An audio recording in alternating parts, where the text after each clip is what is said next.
turn. Or all right. Okay. Off you go. All right. Hi, everyone. Hi.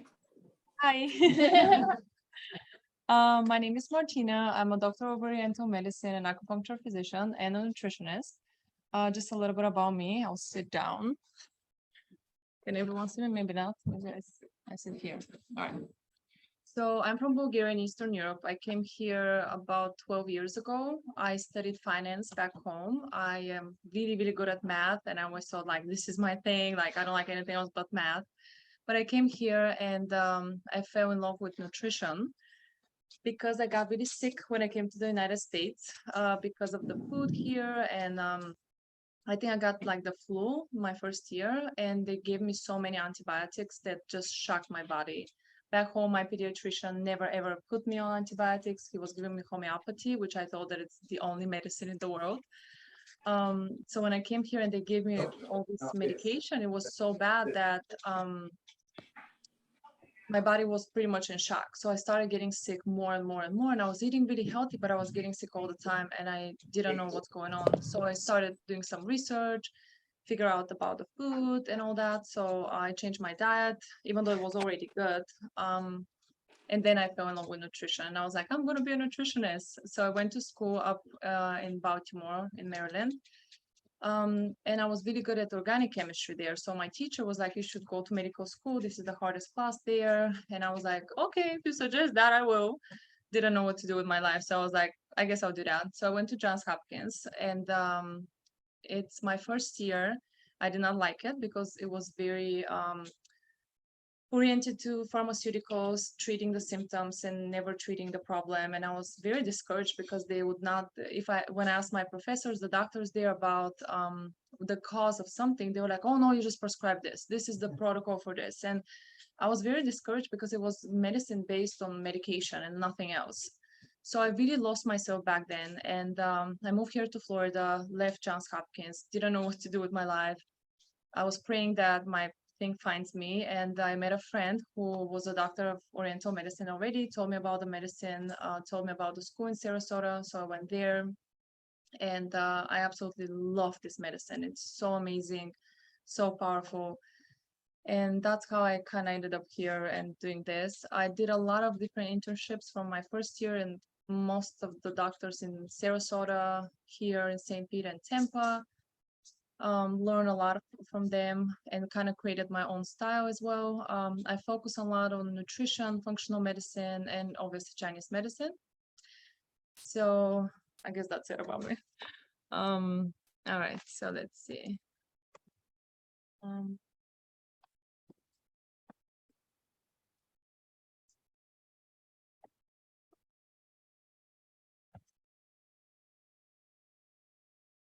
Oh, there we go. Okay. So agenda today, we'll go over the gut-brain connection, the inflammation in the gut. Actually, I didn't even mention so we're going to talk about diet and mental health specifically. And I'll try to keep it simple and kind of easy to understand. And I will go into some details. If you guys have any question, any comments at any moment, just let me know so we can talk more about it. All right. So the gut-brain connection, then we're going to go to inflammation in the gut, inflammatory foods, anti-inflammatory foods, glucose level awareness, and Eastern approach. All right, so the first one will be the physical connection between the GI and the brain. And I thought that was really interesting. A lot of people know about it, some people don't. Just want to make sure I'm not skipping. All right, yes, I'm not. A lot of people know about it, some people don't, and I think it's really interesting. So I'm very now, my mind thinks Eastern medicine a lot, and we'll finish with that, but also Western because I was in that field for such a long time. So I love research, I love things that have been proven, but I don't believe in it as much because obviously there's not so much research out there and it's very limited because of the groups that they use and so on. But I think it's interesting that we can actually prove certain things on physical level. So one of those things will be the enteric nervous system, which shows the intimate relationship between the GI and the brain. And it's a system that, I'll just read it for you guys. The intrinsic nervous system of the GI tract that is often referred to as the second brain shares many features with the central nervous system. It plays a central role in regulating many GI functions, including motility and fluid secretion, and the enteric neuronal generation. The generation could therefore be responsible for the GI symptoms commonly observed in neurological conditions. And this is the system that is also actually recently responsible for Alzheimer's and dementia, which is really interesting because people never really thought about that before, anything in the brain related to the GI. But there was a research that showed, and I have a lot of references at the end, so you guys can check them out. They're pretty cool. That showed that people with Alzheimer's had enteric nervous system that was degenerating for years. So it's really, really important we take care of that. Let me see if I have any extra notes on that. All right. So this is how it looks like. A lot of you have heard about the vagus nerve and how the vagus nerve is very responsible for stress, for all kinds of things, for pretty much everything. There's like different diets, different massages, and things that people do to regulate it. In Chinese medicine, we actually see how all 12 cranial nerves, the nerves on your head, they have extension to the ear. So we use the ear very often in our approaches. We use ear seeds or needles, whatever it is. But there is a specific point that hits the vagus nerve directly, which is pretty cool. But so anyhow, this is the system. That's how it works. It has the gut-brain axis. So this one here is the one that is controlled by the vagus nerve. It consists of bidirectional communication between the central and enteric nervous system, linking emotional and cognitive centers of the brain with peripheral intestinal function. And as most of you know, we have the central nervous system, the autonomic nervous system, we have the parasympathetic and the sympathetic, the SOS system, flight or fight, and the vagus nerve controls the parasympathetic nervous system, which is the one that it's on right now in all of us. So it's very important we kind of figure out how to regulate it. But it's also very difficult because there's just so much going on. There's all these cells that communicate with one another and sending signals back and forth to the brain. So it's very hard to just figure out where is the breakdown of everything to regulate that part. All right. So I love this part, and I found it very interesting. I never thought about it, how people say like, oh, I have gut-wrenching experience, or this made me so nauseous, this experience, or I have butterflies in my stomach because I'm in love, or listen to your gut. So we use those terms that are kind of random, but they're not really random. There's something in it, like your stomach talks to you or gives you like your intuition is there or whatever it is, but we like try to listen to our gut because there's something going on there, which turns out is our second brain, and the nervous system really sits there. So the very thought of food can increase stomach acid, and I'll talk about that because it's very, very important at the end, before food even gets there. And that's when you actually see like piece of lemon and you just look at it and think about being in your mouth, like you start salivating right away. But that same thing happens in your stomach. And it's very important we have high HCl, but I'm gonna talk about that a little more. So a trouble intestine can send signal to the brain, just as trouble brain can send signal to the gut. Therefore, anxiety, depression, stress can come from the brain or the stomach. And this, I love mental health. I think it's so important we take care of ourselves and we admit that we have those issues. And I notice here in the United States, people don't really talk about that. Back home is very common. Like if people ask, are you okay? And people are like, yeah, I'm depressed, or I don't know, we're very straightforward. So we don't hide things and it's not weird, or I don't know, but I think it's good in a way because those things can be addressed, and people can help you and you can help yourself and you don't hide behind the smile. So as we talk about mental health, we really have to figure out where it comes from. Is it from the brain or the gut? So if you go and do therapy, which I think is absolutely great, if it doesn't come from the brain or from your mind, then you're kind of wasting your time and money. Then you go to, let's say, functional medicine doctor or acupuncturist or regular GI doctor, whatever. But everything comes from the brain. So it's kind of hard to figure out once everything, because they're both going to be affected at one point. So you have to figure out where it comes from to address it properly. All right, so inflammation in the gut, let me just say the next, okay. So one of the biggest things is like inflammation in the gut that causes all these issues. So everything starts with inflammation. That's why people talk about inflammation all the time, anti-inflammatory foods, this is that, but what is really inflammation? Like what's happening? And why is it in the gut? Could be actually anywhere, but it's all related to what we eat, or most of the time. Stress can obviously increase inflammation as well. But if we already eat bad, or the foods that are not right for us, that can make it worse. I'm really fascinated by the gut because of all the issues that it gives that are not related to the gut. So yeah, cramps, diarrhea, bloating, gas. Okay, that is related to gut. It's obvious to everyone. But if it's something like acne, psoriasis, difficulty concentrating, brain fog, which I see a lot of patients with that, asthma, headaches, that's hard to figure out where it comes from. And people usually don't have digestive issues, yet they have brain fog. So that's why when I talk with people about, for example, gluten, they're like, oh no, I don't have sensitivity. I'm perfectly fine. Like I eat anything. I have bowel movements every day, normal formed once a day, no bloating, no this, no that, but I have brain fog. So it's very interesting when I see that there's no reaction in the gut, yet there is reaction somewhere else, but it comes from the gut. Aching joints, skin rashes. I actually have a patient right now that has autoimmune disease that is related to food. That was hard to figure out for a long time. And it's a skin disease.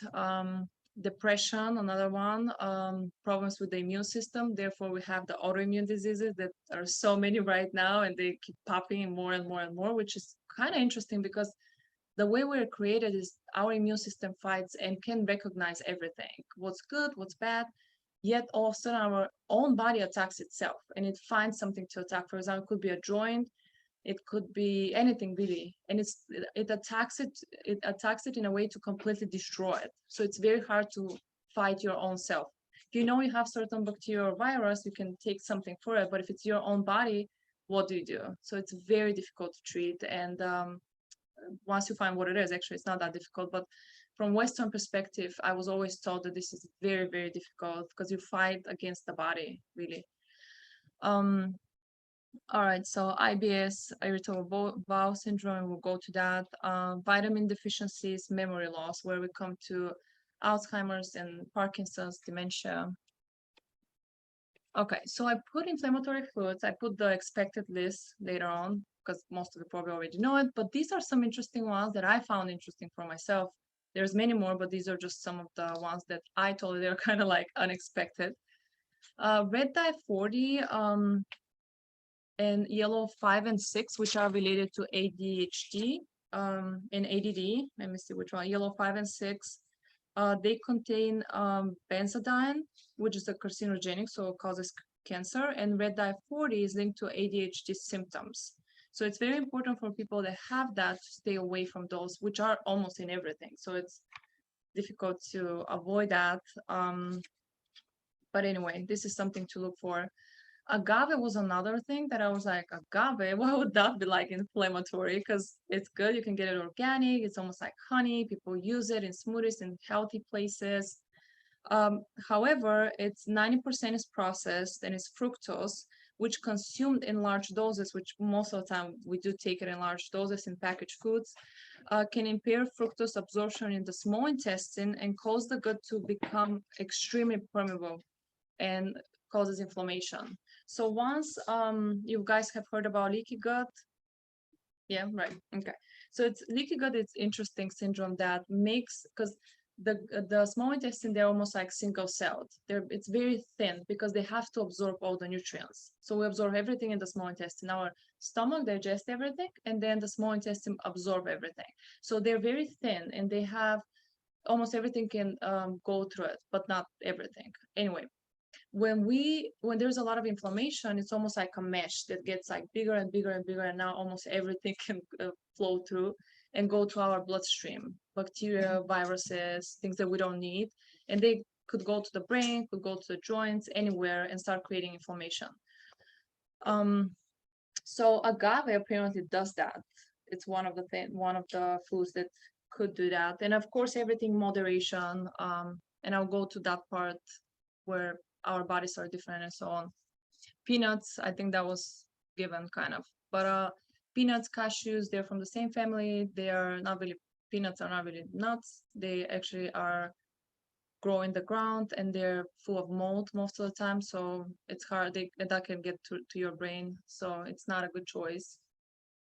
Flavor waters, which we find a lot in the health stores now because people want to flavor their water so they don't drink sodas and they think, oh, that's better because it's not soda, it's just flavored water. But all these flavors are also highly inflammatory. Seasoning mixes, that was interesting for me. Apparently, a lot of them actually have a lot of additives and they are linked to IBS and fibromyalgia, which is that another syndrome that a lot of women have, pain all over the body. So I found that very interesting. Interesting. Distilled vinegar, baking soda, processed soy, especially for PCOS.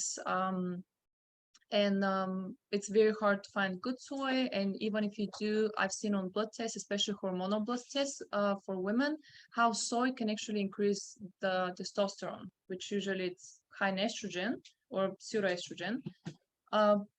But the way it regulates the progesterone and testosterone, it actually raises up testosterone. So women that have PCOS, that are sensitive to hormones, that have or have cancer, or have facial hair, should stay away from soy. Even though a lot of times they're like, oh no, it's high in estrogen, it will balance your testosterone. It will not. It will just mess up your hormones even more.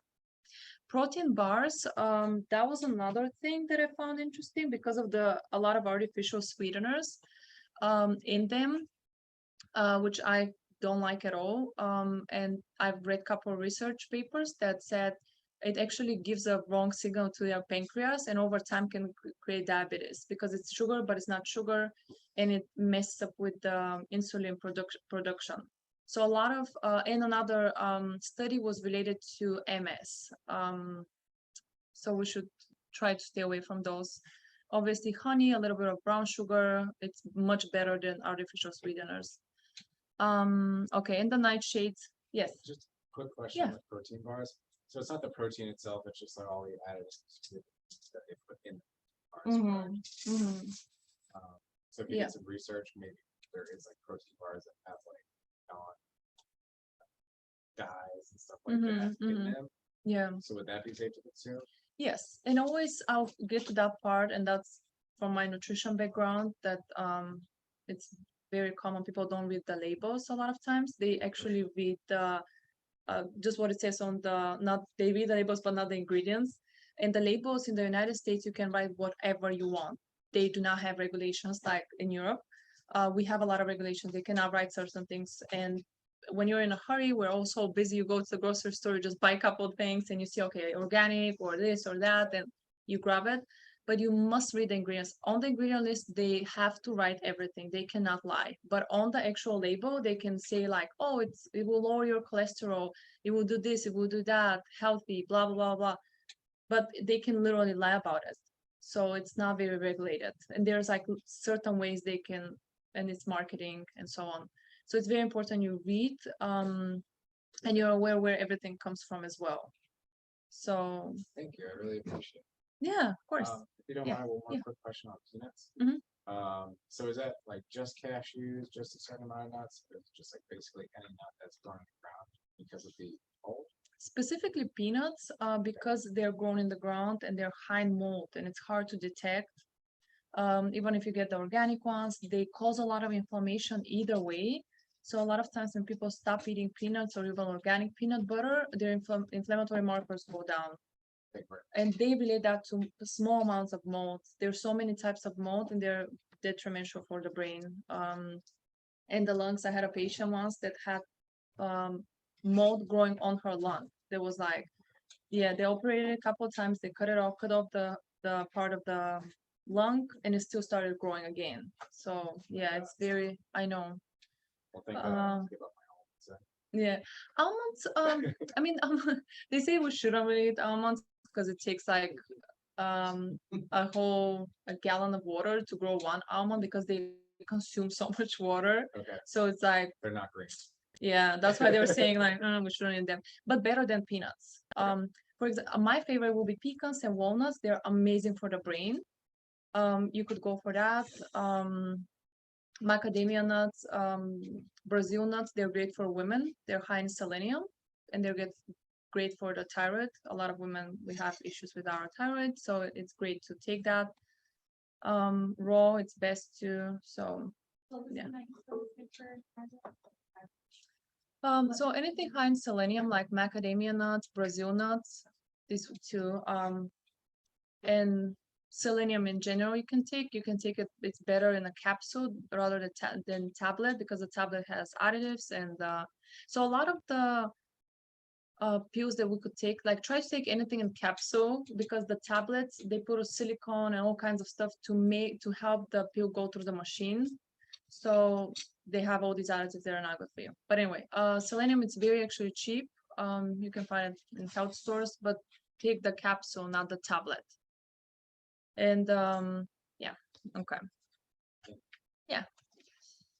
All right, so nightshades, peppers, tomatoes, eggplant, potatoes, they have linked to people with inflammatory, like rheumatoid arthritis, people who just can't take them. So sometimes we have to stay away from them as well, because they have reactions in our body. And I'm talking very general now. I'll come to that part where I'll get a little bit more specific. And this is the well-known list: processed food, processed meat, sugar, saturated fats, gluten, coffee, refined grains and starches, aspartame and the gum, for example, MSG, and so many things, trans fats, dairy, sodas. And I want to mention something when it comes especially to gluten, because a lot of people are like, oh, like our ancestors were eating bread and this and that. Absolutely, same thing in my country. People would so much bread, but we first have depleted our soil here in the United States and many other countries because we don't let the soil rest and we keep planting more and more things.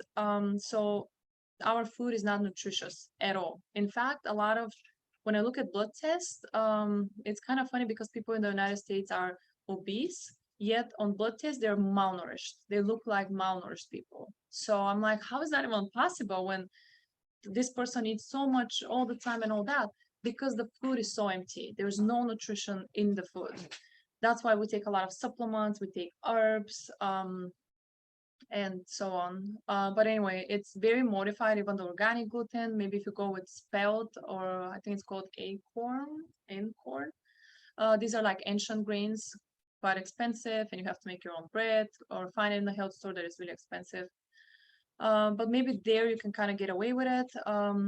However, our bodies will react to it, unfortunately, because it's been modified, and our bodies, they don't recognize things that are modified, so they end up processing it in a weird way, just like the artificial sweeteners, and then we have a reaction to that. Well, it's still, what is it made of? Like, what's the grain? Yeah, the white flour. Yeah, you have to, I would say no, but again, you have to listen to your own body. And I'll get to that part where it's so important you listen to your own body. It does not matter what I say or someone else. Your body reacts well to it. And with gluten stays in your body for a month, for a whole month. So you have reaction to it for a whole month. If you don't eat it for 2 weeks and you're like, yeah, I don't feel any different, or like, oh yeah, I just had a piece of pizza, 3 weeks ago, it will still stay there and will cause inflammation. So it's kind of hard to get rid of. But if you try to stay away from it altogether for a month and you don't see any difference and you're fine, yeah, you can have it, but it is an inflammatory food. So yeah. And I mean, I eat bread all the time, so it's just hard. Like, there's so much you can do, and again, everything in moderation and listening to your body. Okay, so the mental emotional components when it comes to all these, I'll say, new diseases, because we hear more and more about them: leaky gut, SIBO, Crohn's disease, celiac disease, IBS, and candida overgrowth. They all have in common depression, anxiety, brain fog, lack of motivation, scatter and focused mind, and manic behavior in some extremes. And I like that because it's interesting how the inflammation causes leaky gut, and that the whole mesh,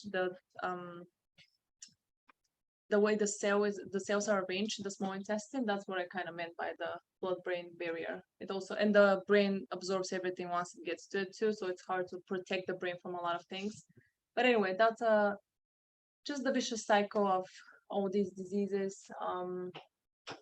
in aggressive presentation, they say, but I've seen it in just regular, very mild presentation IBS who cause depression, anxiety, and sometimes manic behavior, which people will be like, I don't know why I did that. I was just couldn't control myself. So it's quite interesting to see that all these diseases or syndromes have emotional component, showing again how important is the gut with our emotions and what's happening. A lot of people, especially with the leaky gut, it's very hard to detect. You can check the IgA in the blood. You can get a stool sample, but it's still very, very hard to be diagnosed. We usually diagnose it based on the symptoms that people have. And recently they've been saying that, oh, we all have leaky guts. It's a spectrum.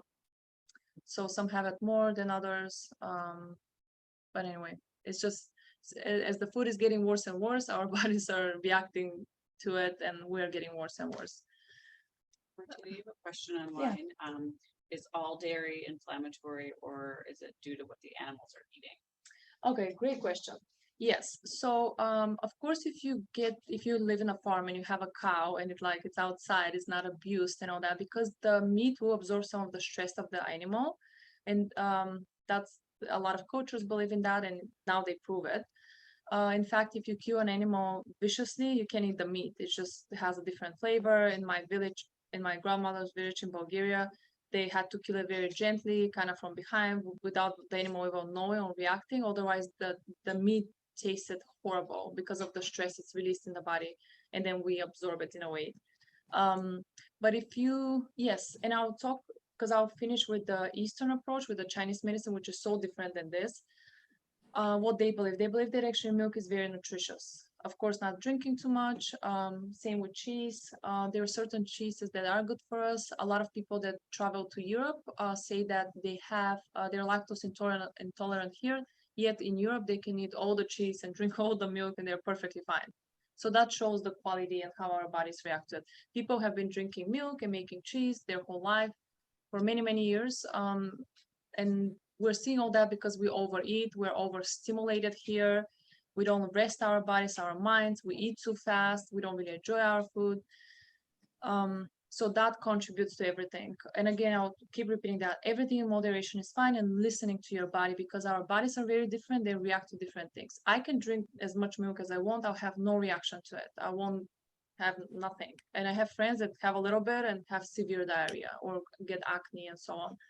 But always organic, farm raised, no hormones, very important for women, and things with meat, dairy with hormones will affect our endocrine system, very hard to regulate, and men too. And a lot of, unfortunately, animals have been pumped up with so much estrogen and testosterone that it affects. I do have patients, especially when I was at the student clinic, they came young men for low libido, couldn't figure out why, and they actually drink a lot of milk, a lot of cheese, they were working out a lot.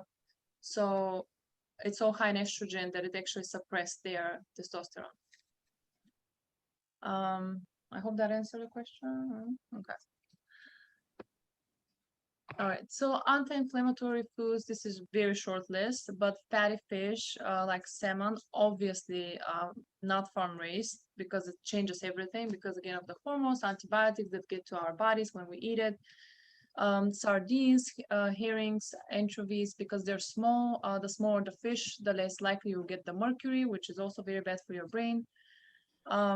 Nuts, whole grains, nut oils, olive oil, beans and lentils, berries, broccoli, avocado, green tea, mushrooms, turmeric, and many more. Just a small list. Okay, so food sensitivity check. So these are extra things to think about.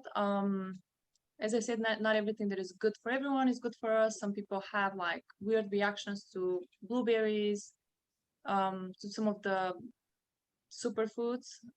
One of the ways to do that, the cheapest way, is just to stop eating some of the foods that you eat very often, and one at a time. Wait a month, see if there is a difference, or do food sensitivity check. The IgG test is best. However, there are other because it's a blood test, you just prick your finger. There's other inflammatory pathways that sometimes you can detect. So the best way will be to just stop certain foods. If you eat a lot of something, just stop it, even if it's great superfood, just to see how you react. And that's very important, because again, like certain foods might be great for everyone else, but not for you. All right. So hypoglycemia, I see that often, very often. So the way functional medicine reads blood tests is not the same as Western medicine. In Western medicine, I was told that if it's in the range, it's fine. So, but if the range is 5 to 200 and they're at 6 or 199, they're in the range, they're fine. We're moving on, we don't talk more about it. Blood is very fluid, so it changes a lot. And also, if obviously, like if we get blood tests today and next week, it might be completely different. But in functional medicine, we see that as a alert. This is a warning sign. They're in the range, but they're high in the range, or they're low in the range. So something is happening there. So I see very often fasting glucose levels kind of low, but still in the range. And the medical doctor did not tell the patient that maybe they have hypoglycemia, or they talk with someone. Oh, okay. So some of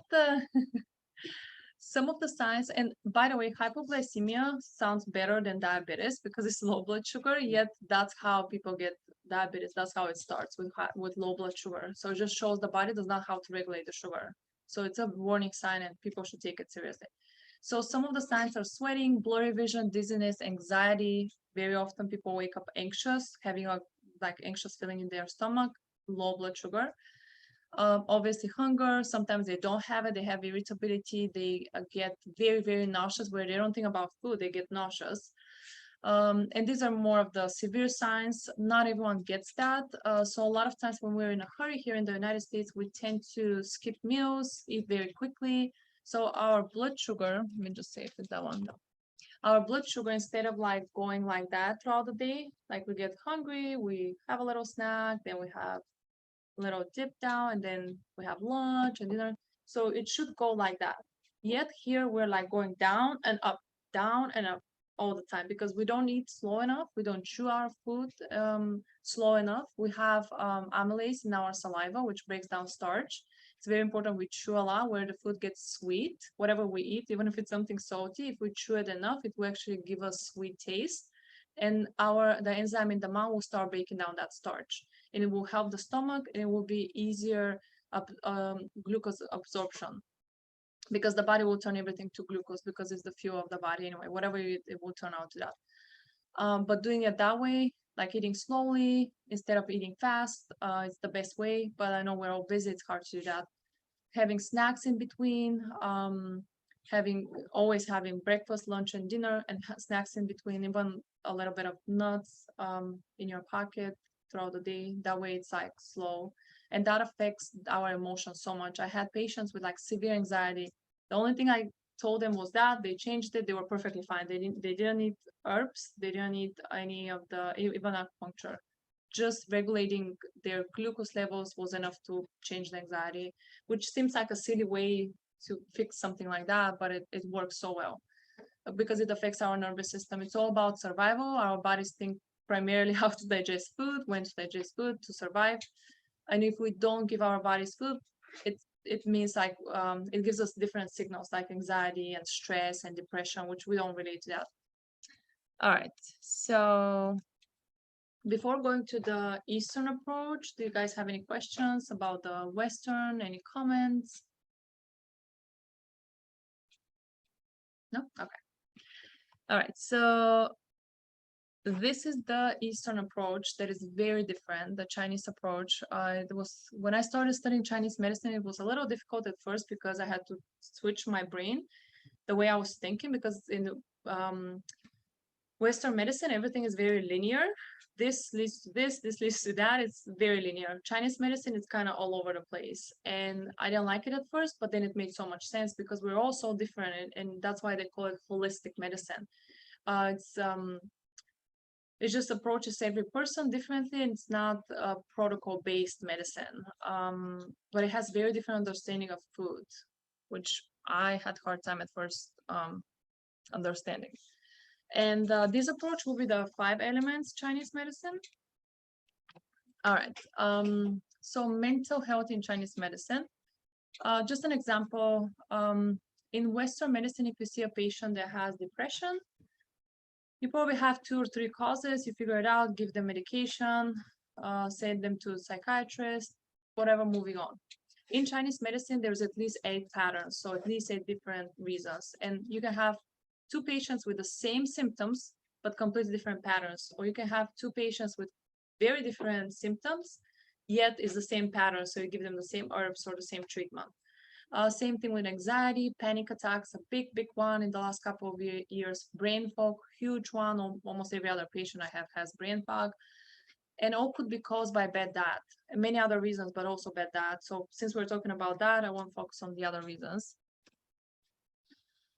So organs in Chinese medicine are very important. That's how the meridians, we use the meridians with the herbs, but also with the acupuncture. So all these lines running down the body, some meridians run from the feet up to the head, from the head to the feet, from the arm, from the fingers to the shoulder, and so on.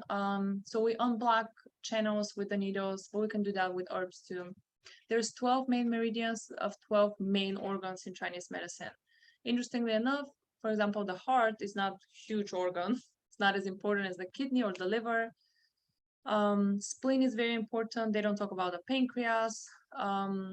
They don't really talk about the ovaries or the uterus or the testes, which I find interesting that they just chose 12 organs that were important. So they have those meridians.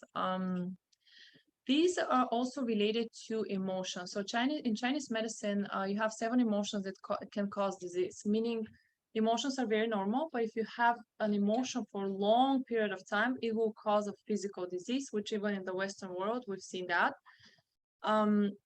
So for example, if someone is like anger, and under anger, we have resentment, frustration, irritability for long periods of time, or bouts of that will cause disbalance in the liver channel, and the liver from there will cause a chain of reaction with the other organs.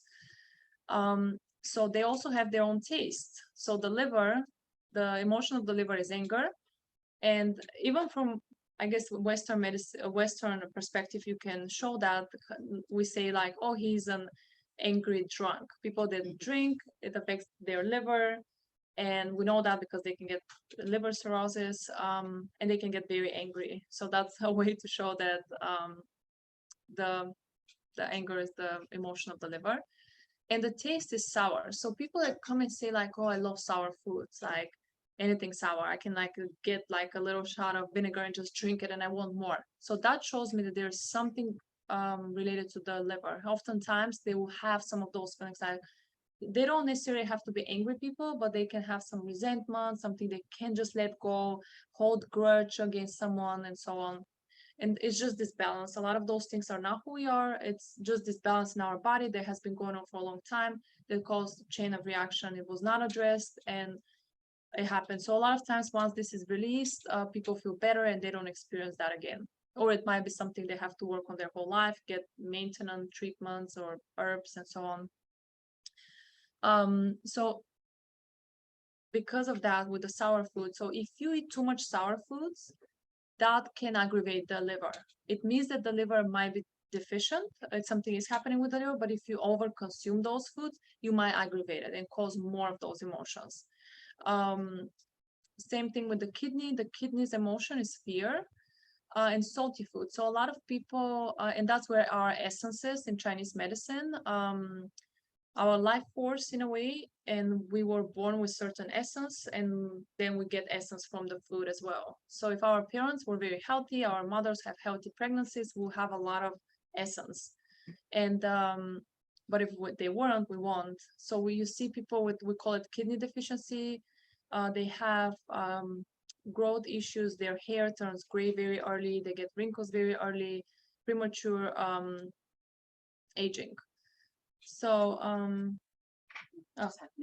okay. No, you got it. So also when we overwork ourselves, we deplete this essence. So a lot of times people, like students that are in school, people that work a lot, they will crave crunchy, salty foods. They just want chips, especially late at night. And it's late at night because we're so depleted by the end of the day that the salt shows, and in Western medicine, we call it adrenal fatigue when you crave salty foods. So that'll be the kidney. flavor. And of course, if you do that, you actually in Chinese medicine dry out your blood. Salty foods dry out your blood, and you become, from Chinese perspective, anemic, which can cause a lot of mental issues, emotional issues, panic attacks, insomnia, a lot of vivid dreams, just feeling like you're not in your body, you're kind of outside of it, but you're not really connected to your body. So just eating a lot of salty foods can cause that. Sweet, which a lot of us have, and this is related to overthinking and the spleen and the stomach. Most of us overthink a lot. This is also related to students because they study a lot and they deplete themselves so much, they always want to eat something sweet. So they kind of jump from sweet, salty to regulate that. But yeah, overthinking and just craving sweets. If you eat too much sweets, which we all do, that creates, we call it dampness in the body, almost that mucus in the body, that heaviness, which gives brain fog. So eating a lot of sweet foods, and I relate that to Western medicine with candida overgrowth. So we try to stay away from sugar, knowing sugar is so bad for us because cancer is sugar too. There was a doctor, by the way, in Germany that created this diet, and I don't know how he did it because he disappeared, but he did it with baking soda and sugar, and he would give his cancer patients that, and I wonder what was the ratio, but anyway, so the cancer cells will be attracted to the sugar, but as soon as they start pretty much eating the sugar molecules, they were bound to baking soda, and the baking soda would destroy the cancer. So that was very interesting. Yes. Is there a difference between like the white processed sugar versus cane sugar, or is it the same reaction both? Yes, it's definitely the brown sugar or cane sugar, it's much better than the processed. The more processed anything, even like stevia, for example, like a lot of people are into stevia now, but it's not the same. Stevia has almost the same reaction as artificial sweetener. It is, but it's like a healthy substitute. Yet because it's so processed, it changes. I wish I had some of my. I did a research at school in my organic chemistry that was so interesting because of that. It shows how when you break down molecules, trying to like change it for the benefit of something, it not only changes the molecule, but the body doesn't recognize it the same way. So when you process something so much, the body doesn't recognize the same way because the molecule is different. So yeah, the less processed food, the best for sure. And again, if you eat too much of it, it will cause that, because sugary foods, they cause dampness in the body, they sluggishness in the body. So anything in moderation is fine, but every time we eat too much of it, and sometimes we don't even know because salty foods here have sugar in it. So we don't know because it's preservative like salt. So yeah, just like definitely go with the most natural, the less processed, and again in moderation, because either way it's sweet, it will cause that. Just like fiber is bound, sugar is bound to fiber in fruits, so we have different reaction to it, and it's more bioavailable than actually processing something and getting the fructose out of it. Oh, it's just from fruit. It's not. It's just different, like coconut sugar, for example. And like a lot of pharmaceutical companies, they do a lot of research now, and they take the active ingredient of an herb and they put it in a capsule, in a pill, and they give it to you, and they say, oh, it's this. We just got the active ingredient, it's like 100 times more. You could never eat that much. Yeah, but your body does not process it the same way. It does not recognize it because it has a whole different structure. Same thing with painkillers. They have very interesting molecular structure, and they bound to the receptors in the brain. So you don't feel the pain. You still have the pain, you just don't feel it. Yet they have a chain of side effects and reaction, because the body, even though this molecule is there, it still doesn't recognize it. It knows what's natural and what's not. And it will always have a reaction, it will always have a side effect. Raw sugar much different than brown sugar? Yeah, raw sugar is better. Again, in a little bit in moderation is best, just like honey. If you put a lot of honey in your tea or you eat a lot of honey, it will cause that. And I'll give you some tips how to like figure out if you eat too much sugar, when to know it's, yeah. But yeah, I mean, definitely the best. But sometimes if you go to a restaurant or you eat out, it's just hard to avoid it. But as much as you could, and in a little bit, because it's still sugar at the end of the day. Your body, your pancreas will react to it, your insulin levels, and so on. So yeah, yes. I have a question about Mm. stevia. I have it grown in my garden and I Mhm. soaked it in alcohol, do you Mhm. think that would cause that weird reaction? That would be better because it's natural. It's not It's very sweet. I yeah. tasted it, yeah. Yeah, and that's perfect rather than having the powder one Yeah. because it's still processed. They So put, they like, weird stuff in the other one. they do, and they put a lot of additives too. So that's yeah, the most natural, the better if you grow it yourself too. There's a lot of research which I absolutely love how I mean, we're mostly water and water changes based on our emotions. As you guys know, there was the research, I forgot the name of the doctor that did it with the rice water, where he had a cup of water where he was saying bad things to it, and another cup of water that was he was ignoring, the third one he was so loving to it, and one got moldy and the other one stayed pure and so on. But same thing if you have your own plant and you're obviously loving to it and you care for it, it will that energy will also change the structure. The water structure, the H2O changes all the time and it bounces to different things. It's the universal solvent. That's why we use it to solve everything. It's very strong. It breaks easily, but we use it primarily. It changes primarily on the emotion that is on it. So if someone is in a factory making bunch of stevia, they don't put much emotion to it. But if it's your own and you do it, it's very different, and your body will react to it differently. So yeah. Okay. All right. So overthinking, worrying a lot for the future or the past or whatever, but mainly the future. We do worry a lot and we do overthink things a lot. So our spleens and stomachs are very deficient. I see that all the time. Most people have, we call it spleen chi deficiency. Lungs, it's sadness and it's a spicy, acrid, pungent foods.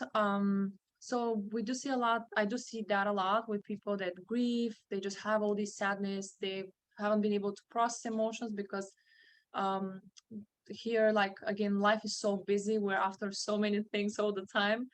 And it's same really in Europe now. Unfortunately, it's just all about having more things, working towards more things that so we break our bodies pretty much, and we don't allow ourselves to sad, to grieve when we lose a loved one, a pet, when we lose a job or if relationship doesn't work out. We're just not allowed to. We don't have enough time to grieve, so we kind of pack emotions, but they stay there. They're not processed, and that causes a lot of sadness. So people with a short soft-spoken. There's an acupuncture point that we actually check for that. They usually like crave spicy foods, or sometimes again, if you might not have issue with this organ, but if you eat too much of it, just like if someone might never had tendency to be angry, but they start drinking a lot because of the alcohol, now they start becoming irritable and angry. So either the emotion or the food can like affect the organ and cause an issue. And sometimes it's hard to figure out what started first. But I won't speak about the emotions. I'll talk more about the food. Eating too much of any of those foods would cause that. Heart is related to, we call it overjoy. I put mania because overjoy sometimes doesn't make sense. What does that mean? Being happy? It's good to be happy, yeah, but more of that manic overjoy. People that laugh on every other word, they'll just start laughing, but it's not funny, but they laugh. You know what I mean? Like those like weird like emotions that come out. They'll be like, ah, that was, and then I had, and all the time they laugh, but it's not funny. And it's like this overjoy, but it's like pathological overjoy. They're happy really for no reason. So it's almost that manically behavior.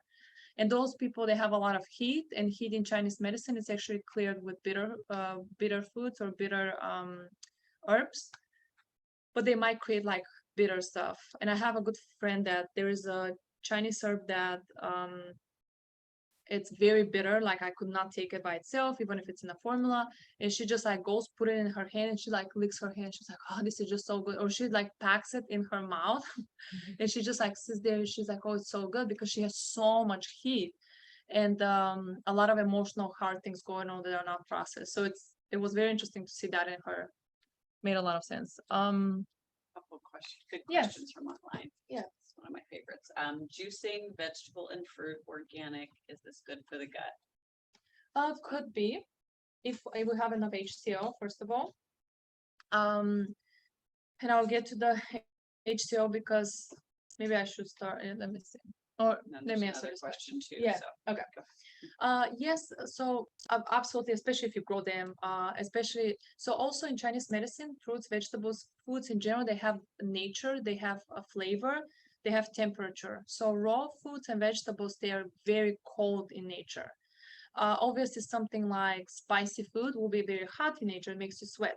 But also lamb, the meat lamb, it's the hottest food you could ever eat. And doesn't have to be spicy, it's just red meat. But it's the hottest food, it's like warms the body. It's very good for women that just gave birth. It's very nourishing. Um, but fruits and vegetables, they're very cold in nature. The spleen and stomach, they hate cold things. That's why I see a lot of vegans or a lot of raw eaters having a lot of digestive issues, a lot of gas, bloating, just stomach ache. And they're like, but I eat so good. I eat salads all the time. Yet they have loose stools, a huge sign. Speaking of stools, let me mention that because I don't know it. When I started the school, I guess I had loose stools, but I didn't know what it is. I got free treatments at the clinic for students, and they asked me, "Do you have loose stools?" And I was like, "No, I don't have diarrhea." And anyway, a year later, I figured out what's loose stools. So loose stools are not diarrhea. It means as soon as someone poops, the stool falls apart. And it's not diarrhea; it just kind of falls apart. It doesn't stay. And also, when you wipe, you shouldn't have anything on the paper, on the toilet paper, which I was like, how is that even possible? But it means there's dampness, there's clean sheet deficiency. There should be nothing on the paper. You shouldn't even need to like wipe if it's healthy, if your gut is healthy. Um, so a lot of people have that. A lot of people have loose stools without even knowing. They're like, oh no, it's fine. Like, yeah, it's formed, I guess, but it has to stay formed. The Chinese call it the golden poop. It has to have a gold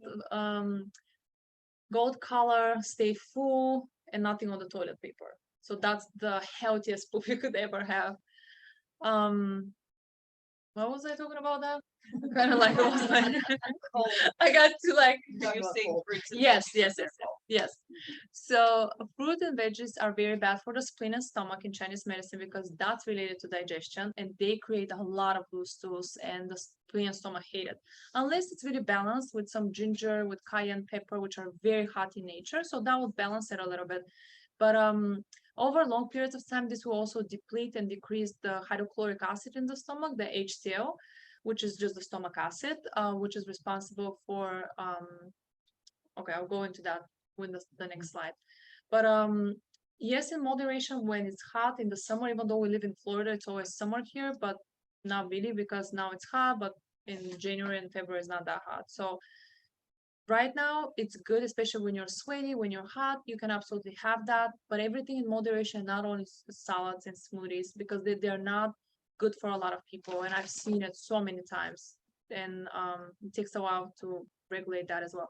Also, fruits, vegetables, they're raw, they're high, they have parasites on them. We don't know how to wash them. Most of the time we don't, or we just like wash them a little bit. High in parasites, bacteria, viruses. And if we don't have enough hydrochloric acid, that goes to our system and it's not killed and it stays there and it's there.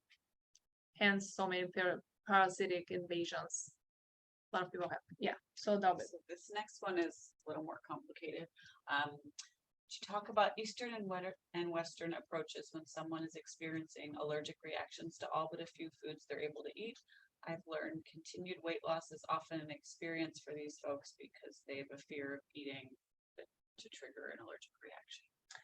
yes. So that's if I have a patient like that, I'll right away order food sensitivity test for them just to figure out what are the foods because they might be not what they really think they are, and it might take a while for them to figure out which one are they. So that'll be a quick way to kind of see where they are.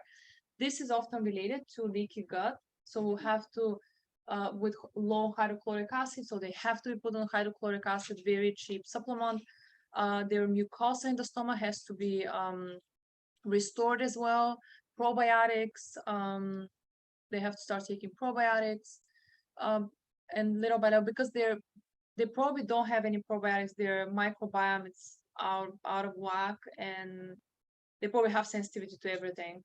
So I would go just a couple different routes and try to restore and nourish them at the same time. I'll stop the supplements because they're not absorbing them. If they don't have enough hydrochloric acid, it will just cause more inflammation and problems in their gut. I'll go with very bland diet, something that most people won't react to it. And I'll ask them about their poop, I will look at their tongue, I'll take their pulse, because that's in Chinese medicine, that's how we diagnose. So I would like go after that and diagnose them based on Chinese medicine.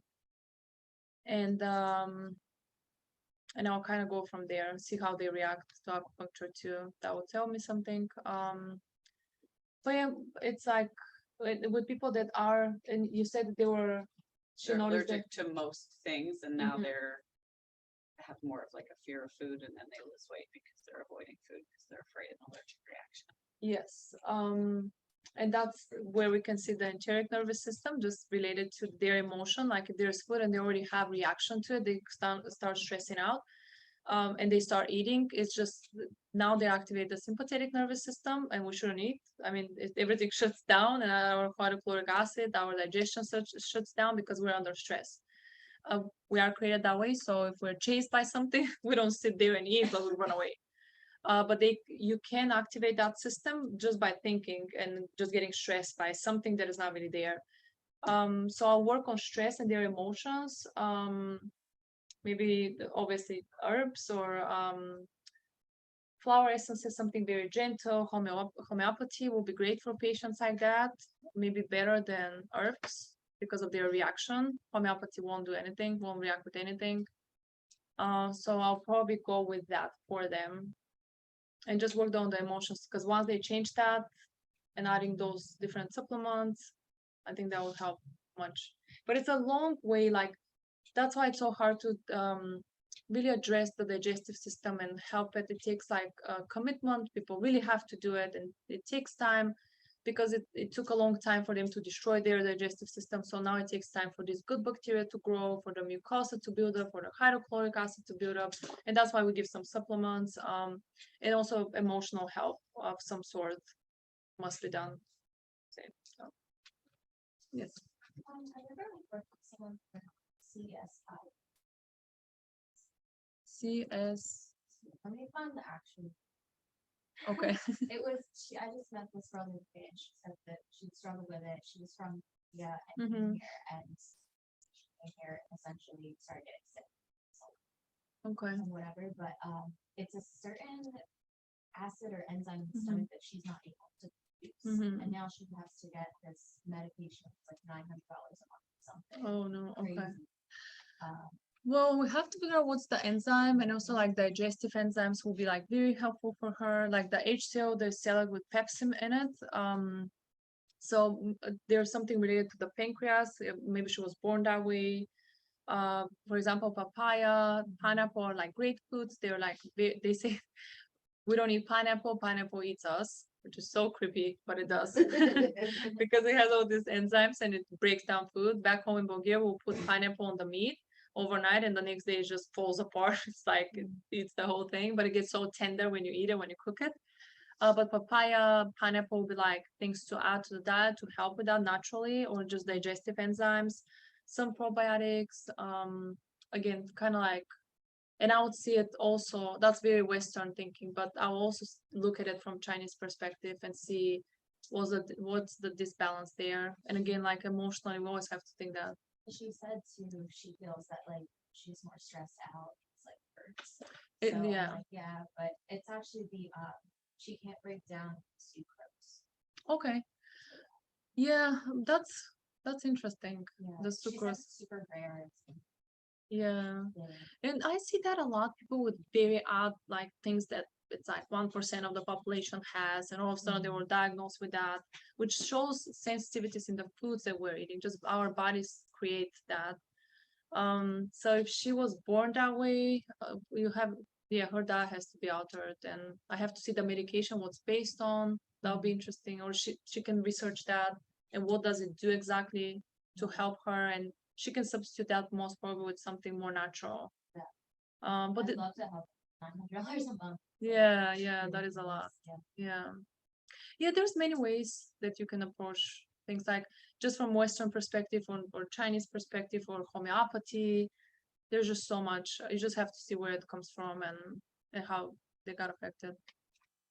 All right, so I created that chart. I thought that it's like pretty cool how it's like, for example, again, overthinking and worry. too much sweet food would damage the spleen and stomach and cause this right away. So if someone doesn't have spleen stomach issues, but they eat a lot of sweets, they will eventually damage their spleen and stomach and become very worried people. They will overthink everything all of a sudden. Well, not all of a sudden, but they'll be like, yeah, I never been that way. But in the last couple of years, I just, think all the time and can't sleep at night. I worry about this and that and the other. And turns out little by little, they were getting a little bit more of those comfort foods. And again, all these take time, and that's why we don't pay attention, because it's not overnight change. A lot of times I ask patients, when did that start? Oh, 5 years ago. What happened 5 years ago? Oh, nothing. Everything was the same. But then the more we talk, they're like, oh yeah, like this happened. I had this emotional thing going on this year, or I was so busy, I couldn't really cook, or I didn't have that much money, so I was eating fast food. But anyway, everything has a reason. Nothing happens overnight. Our bodies don't change that way unless we have some trauma, accidents and things like that.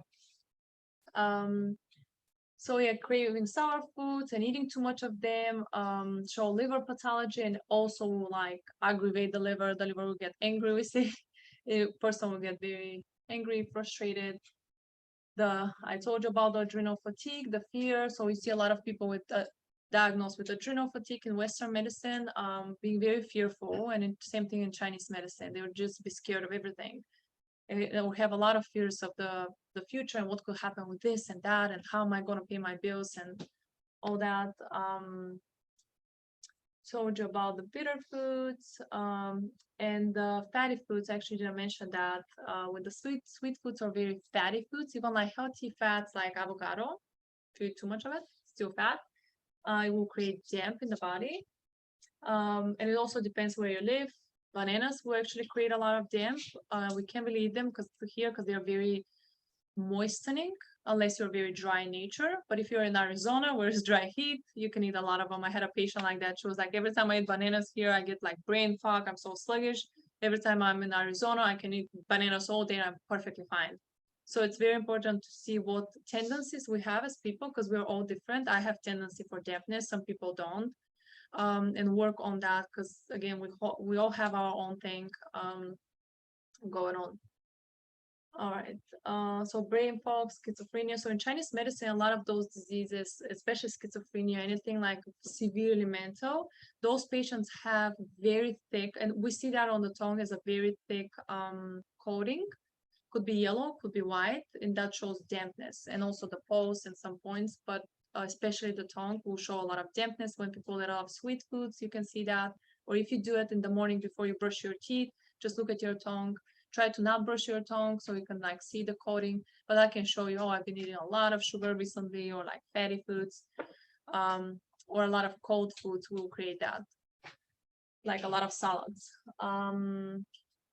So anyway, over time, that phlegm, so the dampness will create phlegm, that mucus, which will go to the brain and start messing up with the brain. We have diagnosed in Chinese medicine, phlegm misting the mind, or phlegm harassing the heart. So kind of funny that harassing, but yeah, these people have that tongue. So it's very interesting. And it might have thought about that. So they probably had the tendency of dampness and eating bad food, stressing out, just like destroying their digestive system over time. Now they're schizophrenic, or they had it in their family, but we have all these genes, but we have to, our lifestyle provokes those genes to be expressed, right? So if I had alcoholics in my family, I might be like, okay, like I don't have that tendency, but it's in my genes, so I better be careful with alcohol and so on. Another interesting thing I want to say is that genes change a lot. So just like fat cells, and that's more Western. When kids are in their teenage years, that's when you get your fat cells multiplied, and then they stop multiplying. So if someone was overweight when they were teenagers, it will be easier for them to gain weight than someone that was like skinny. And they're not going to have the same amount of fat cells. So I have a friend that she is obese, and she's like, I can't believe you eat so much and you never gain weight. And I eat a little bit and I gain like 5 pounds. I was like, but she was overweight when she was a teenager. Her parents didn't really pay attention to her. And now she has more fat cells. So let's say I have 100 fat cells, she has 200. They shrink, but they never disappear, the worst part. So she will lose weight and they'll shrink, but they're still there. So as soon as she eats fat, they can fill up. Mine, I cannot create more. mind will just expand, but it will take some time. That's why for some people it's like easier to gain weight, and for others it's not. Same thing with our tendencies.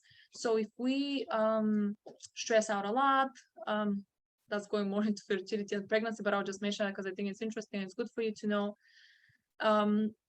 If we stress out a lot when we're pregnant, or when and it's same for men because their genes are very important before they impregnate a woman. Same thing, it will happen.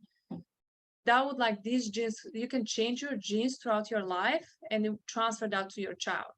So if you were a very calm, loving child, compassionate, all that, but then you grew up and life was hard and you're not the same, you change your genes and you give that to your child. So it's very important to think of that in our parents and how we got the genes that we have of all kinds. But we have a choice. If we live certain way, those genes won't have expression. But if we don't, they would. So know your history if you could, your family and what they've been through and what are their tendencies and so on, emotionally, physically, and know that you have that in your genes. So just be careful with that because those genes will express. And as a summary, I wrote, listen to your body talks to you. We're just so busy in our minds and listening to other people and reading things online and so on that we forget to just listen to our bodies. Some raw foods are great for people with a lot of heat, but not with people with a lot of coldness and a lot of deficiencies. So beef, milk could be actually very nourishing for someone who is very deficient, that suffer with a disease for a long time. But it could be very bad for someone that has a lot of heat, has a lot of energy, moves around. That can like make them even more manic. So it's just listen to your body and see when you eat certain foods, how you react, even if they are great. Like some people are great eating beans and others just cannot handle them. So just base everything that you eat on what your body says. Watch your body when you switch to a new diet, even if it's good, even if someone told you how they change, how great they feel, you want to try it, great. Just listen what your body does. With your bowel movements, big indicator, your energy level, brain fog, joint pain. I would say these are main. Fatigue. Read labels. And I said something earlier, you must read the labels, the back, the ingredients, what it says. Sometimes it's just one ingredient that you're like, oh, perfect. And at the end you're like, okay, no. So there's a lot of health stores, a lot of like brands now. There's just so many supplements, so many foods and all that. Just read. And if you see a weird word, like just look it up. You're at the store, you have your phone, Google it.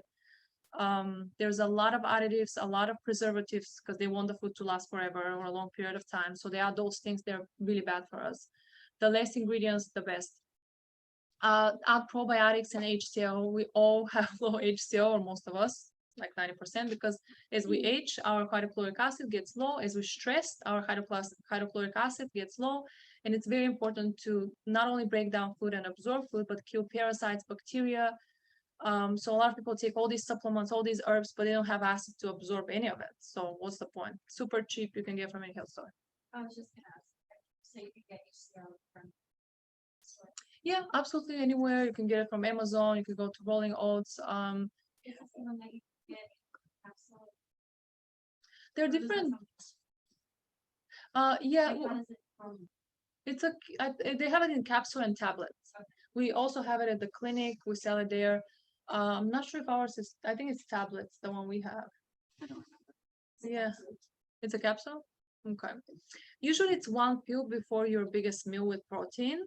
And you take it, it increases that acid, and you start like right before you eat. You don't take it on empty stomach and not eat because it will just increase the stomach acid. You just take one before you eat, and yeah, it's once a day. And you just read the instructions because it depends how many milligrams, but most of the time it's one pill before your biggest meal, or maybe two pills if they're smaller, if it's tablets or capsules. Probiotics, even the natural probiotics in foods. Food is medicine, but also an addiction. We have to remember that this is the biggest addiction in the United States. Food. It's full of sugar and salt. It's a preservative and it's very addictive.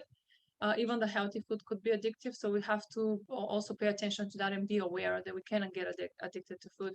And we can see that by eating slow, how fast we get full, and we are usually fine. We don't want to eat more, and the more we eat, the more we want, and so on. So just always keep in mind food is great, it's medicine, because it also could be very addictive.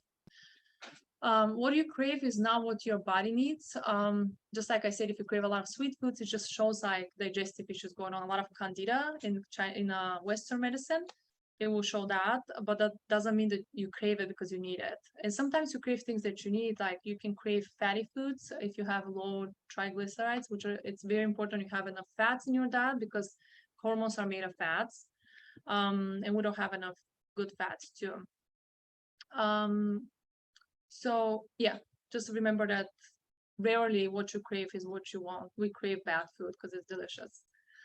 Notice bowel movement changes if you go to the bathroom more often than usual, if you're a little bit constipated, if your bowel changes a little bit, like the color of it, and all these things, that shows a lot of digestive stuff going on. And notice how you feel immediately after eating or in an hour or two after eating food. A lot of comfort food makes us tired. A lot of like lively food gives us a lot of energy, but at the same time, we just pay attention. It's great to journal. We forget a lot of the things that we eat. So if you journal, you can see like what days you felt great, you had a lot of energy, you didn't have brain fog, what days you didn't, and you can kind of see some of the foods maybe that you're eating that could be could create inflammation in you. Questions on. Okay, I just want to say that be kind to yourself and take time to get to know your gut and brain. It's all about you. So just take the time to know yourself, your body. Just listen to your body, talk to you all the time. Don't go and spend lots of money and for people to tell you things. Just listen to yourself and spend the time. Just like you get to know your friends and your family members and you love them, same way, just get to know yourself and be kind to yourself. You got this. Okay. First question is, what about fasting? Okay, so fasting is not for everyone. It could be a great thing. There's a lot of research. A lot of people do it. They feel amazing. Again, it's not for everyone, and we tend to jump to like a big fasting, and then we don't know how to break the fast, or we start eating bad foods, and that just destroys everything. Start slowly with the fasting. Maybe the intermittent fasting, like the one that you do 7-10 hours in between. What is it? The 16-8. Yeah, the 16-8 I think is the common one. Just be careful and do it slowly and listen to your body and how your body reacts. I've tried it and it was really bad for me because I have hypoglycemia and I didn't know, and I didn't have any of these signs. I have very mild signs and it caused it to get worse. I have people and friends that do it all the time. They have so much energy, they feel good. I think it's great. I think it can make big changes, but it can cause so much stress to your body. We're not used to not eating.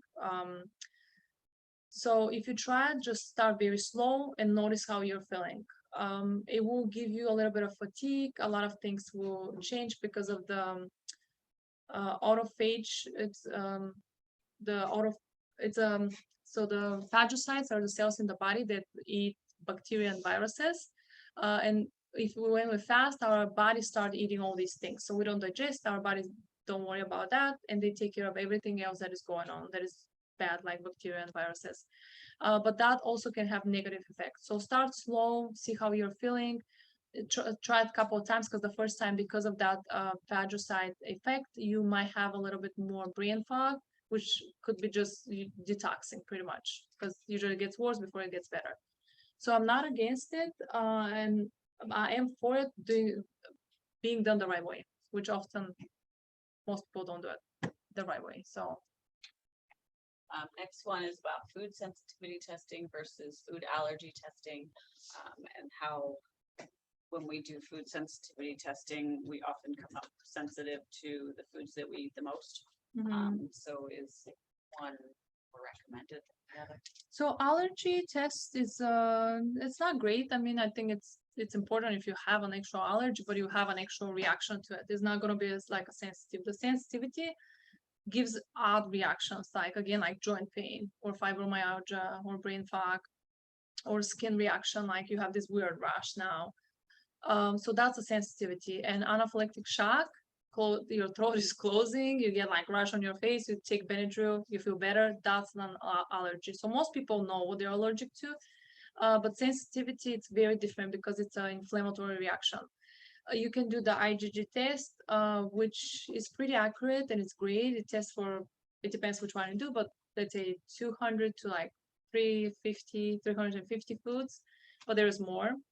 And you can do now, and 6 months from now, you can have different reactions or no reactions to the food. So that's also kind of confusing because of the different pathways. It doesn't only inflammation does not only travel to the bloodstream. So that's why it's difficult. The best way will be just stopping certain foods that you feel like you're having a little bit of reaction. Waiting a month, see how you react to it, and after a month, then you go back to it or not. Or when you go back to it, you have a reaction right away. So you'll be like, oh, this is definitely not good for me. But it takes time. That's the cheapest and the way that takes very long. But that'll be the two differences. Mhm. So we do it in the clinic, but I'm a physician, so I can order it. There are websites that you can do it yourself. I don't know how reliable they are. They might be. I really don't know. The one that we do, it's through the Great Plain laboratories. So we order it for the patient, and they get it home. They do it, and they send us the results. So that's one way. There's many that I think you can do at home too, that they will maybe allow you, but I don't know how reliable they are. So yeah. Should baking soda ever be added to your diet? So that's also another one. So from Western perspective, baking soda, because of the additives, the aluminum they have, so a lot of it will say that it doesn't have it in it, will cause a reaction. It's alkaline in nature, so if you have too much stomach acid, or like not really too much stomach acid, but some people with gastritis, stomach ulcers, they're very prone to having too much acid, will just cause more inflammation and can eat through the mucous membrane of the stomach and cause another ulcer or aggravate the one that you already have. So they'll actually take baking soda with water because it's alkaline. It will neutralize the acid. Yet that will stop also the ongoing process of digestion and so on. You could have it again in small amounts. I don't think you should like pound baking soda. It could be really bad for you because it goes against our nature, our acidic stomach nature. But if it's in the food, like in breads, you can have a little bit. Again, everything in moderation. Just everything I'm saying, it's like bigger amounts of food very often. But if you have a piece of toast and it has baking soda in it, it should be fine. But just taking it like that, like a lot of people do, over time won't be good because you're just treating the symptom. You'll feel better, but there's something else going on. So go ahead. So if you have emotional issues or your body, Mhm. your organ, a certain part of your body, and you're addressing it with more traditional psychotherapy Mhm. approaches, would you say that like a Chinese or Eastern based food holistic Mhm. approach is better or more effective in treating that issue? So it really depends. I'm not gonna say like, oh yeah, Chinese medicine cures everything. Come to us, I'll cure you. I wish I could say that, but it really depends. Like I've noticed that there's a lot of things going on with, especially with traditional talk therapy. I'm not really for it. If you look into research, you'll see that it's not very effective. The EMDR, for example, is more like some of those therapies are much better. They're really expensive.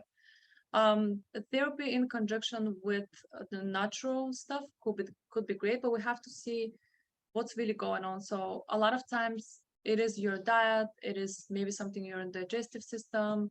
From Chinese perspective, will be disbalance in your organs and so on. So if you just do talk therapy, as I said earlier, if everything comes from your gut, yet you do therapy for your brain, doesn't matter because everything that's the cause, and you're just treating the symptom, or vice versa.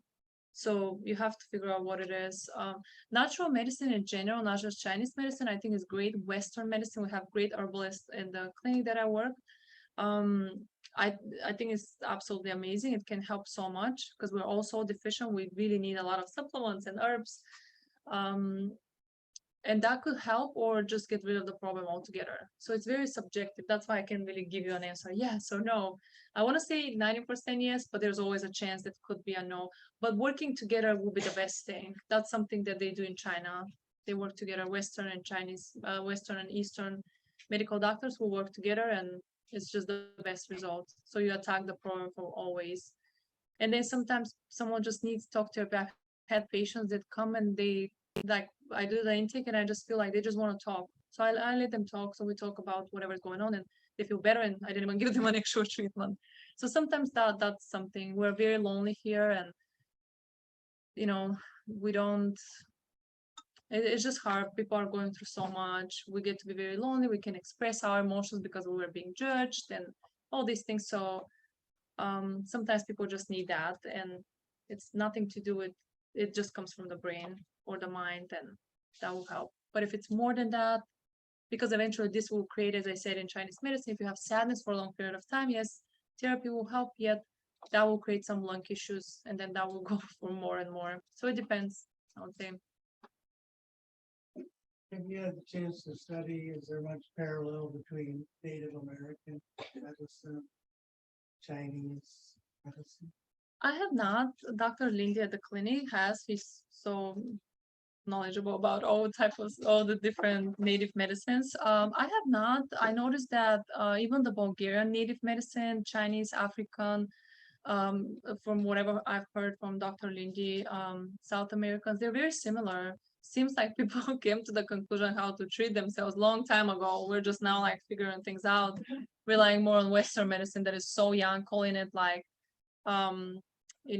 calling the other medicines alternative when Western medicine just came about 100 years ago. But yeah, we have a lot of similarities. For example, cupping apparently was everywhere. Like people did it all around the world. Somehow it spread out. All different cultures. The Ayurvedic medicine, I think, is fascinating too. The Indian medicine, which is very similar to Chinese. We all have our herbs, our native herbs. That's why Dr. Linde always says that it's very important if we're from here. I'm not, but if you're born here, your body will react best with these plants, with the native plants here. My body will react best with the plants that are from Bulgaria. Someone from South America will react best with South American herbs. It's just the nature of your body where you were born. You have connection to it. So if you're born somewhere in a different state that you had different plants there that we don't have here, you might want to look more into that because your body will react best to that, will recognize it better. So, yeah. Yes. I have a question about what do you think high consumption of for people in the diet is that all any part of like traditional diet of some kind? I see a lot of Raw meat, yeah, a lot of things like that. yeah, because they were saying like heat will like kill a lot of the enzymes, a lot of things that we need. Yes, but you have to be very careful with that because where you get your meat, do you have, a cow that you just killed in your backyard or chicken and you just cooked it yourself? Probably not. Yeah, I do. No, I don't. Live in an apartment like but you don't know how that meat was. It's just there's so much. It's a chain reaction there too.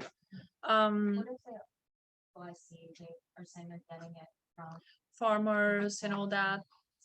Then you must know that you have like good hydrochloric acid because there will be a lot of parasites on that meat no matter what, just natural. So you must know how to kill them. If you have enough hydrochloric acid, if you don't, you won't. So natural, we're not balanced. If we're in our perfect bodies, in our perfect balance, the way we're created, or as a Christian, I believe the way God created us, yes, we can eat like anything and our body will destroy it and anything bad.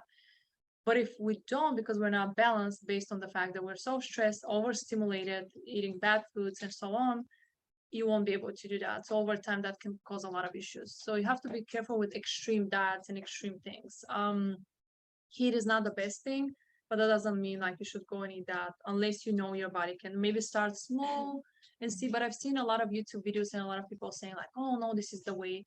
But there has been so many people doing so many certain things in the past, and then it comes out that that was horrible for us, a couple years later. So anything new, I'll be very careful. And again, like the Mediterranean diet is the best diet. It's been proven. The whole Mediterranean pyramid with like a little bit of meat and a little bit in vegetables and grains and the colorful plate. In a way, you want to have color in your plate.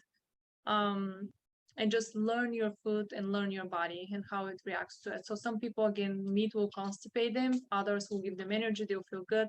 Someone with anemia, most women, because we lose blood every month, we tend to be a little anemic. So we benefit from like red meat, for example, or even like if we can eat liver, like organ meats are great. They help for the organ that is affected. So if you have liver issues, you eat liver. It really helps. A lot of supplements are based on that. Or thyroid, people will take supplements with thyroid in it. But I mean, I cannot eat a thyroid. I only eat liver. But yeah. Anyhow, sorry, I'm talking so much because I want to say so many things. But yeah, just be careful with anything extreme. And if you want to try it. Definitely start taking hydrochloric acid just to know you have enough and know where the meat comes from and all these things. And I don't know if they use anything like lemon juice or something they just eat it raw right away. Okay. Oh, yeah, I don't know. I'll be just careful with that. Yeah, yeah. I know a lot of things are like tempting. On the internet recently. Yeah. No, so. And a lot of those things are tempting to me. And I've tried so many things, and then later on, I was like, "This was horrible." Like I was like juicing, and I was a vegan. I was vegetarian. I literally have tried it all. So I was juicing a lot when the juicing was a big thing. If you guys remember back in the day, and I was like juicing kale like crazy. I was like, "Yeah, this is the truth, kale," and like I destroyed my thyroid with that because apparently raw kale is so bad for your thyroid. But who knew back then? Maybe they did, but I don't know. So anyway, yeah, just be careful and listen to your body, how your body reacts. So a little bit of red meat for a woman, great. For someone can constipate and they might be like, oh. I had a patient today. She was 70 years old and she was a vegetarian for about 40 years or so. She was in perfect health, no pain at all. I was like, are you sure you don't have any pain in your body? She's like, no. I was like, anything, like back pain, knee pain. She was like, no. And I was like, wow, but not everyone can like survive on vegetarian diet. So it depends what's your tendency, what's the energetics of your body. If you have more heat, more cold.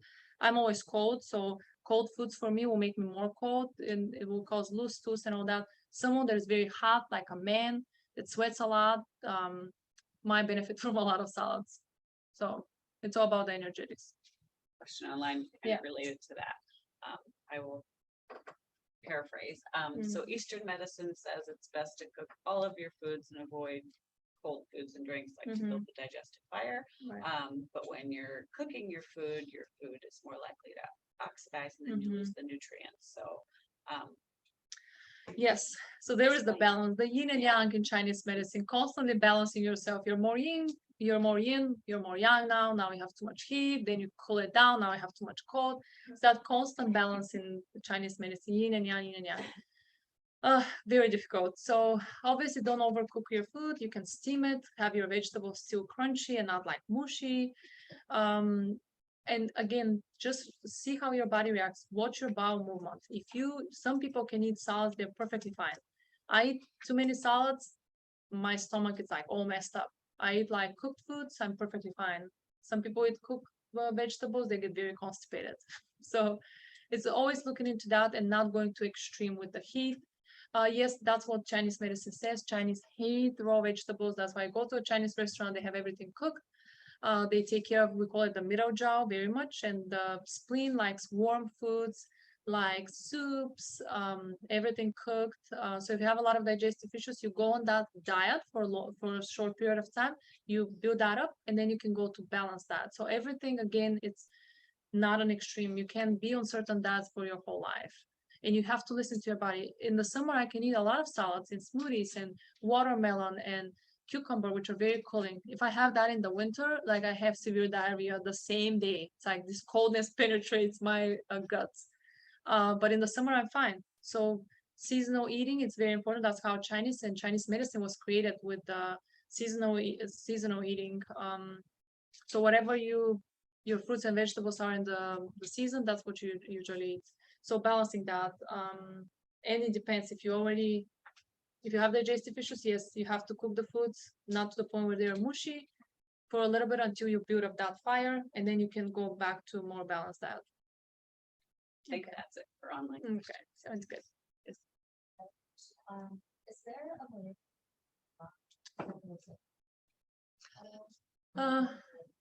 No. So the lung meridian starts here, it goes here, and it ends here. but they're also related. They have pairs. So the lung is related to the large intestine. And they're also, they have like different names. So they have different connections. So sometimes one brother meridian, it's affected and you have to balance it with the other one. Okay. So here you have the stomach meridian. Cause I think I don't know if it's, I was asking because I saw the spiciness. Mhm. pepper, But, I noticed any chili peppers Mhm. after I eat, not when I'm like, Mhm. later. Don't eat it all, right? There's a shocking in my, like jaw here. Mhm. And if I like drink some water, anything, put anything in my mouth again, it's like a shock. It's back here. So, oh, it's like chili peppers or what? It could be, it might be too hot for you. And you react, but here will be like the stomach meridian. It kind of like goes here. So yeah, also here. So that That's might be same it, from like, mom. yeah. Yeah. Yeah, just again, watching your body, like I might eat it and be perfectly fine, and you might have reaction to it. And we can have new sensitivities, and then every 7 years women change, and every 8 years men change. So every 7 year, It just started to, I used to eat that constant. yes. So yeah, just watch your body and see how it changes. Like people create allergies even later on in life. And again, every 7 years for every woman, our hormones, our whole body chemistry changes. And for men will be every 8 years. So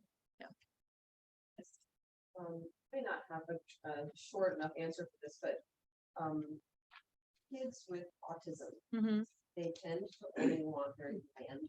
mhm. Is there a connection there with diet and what help with?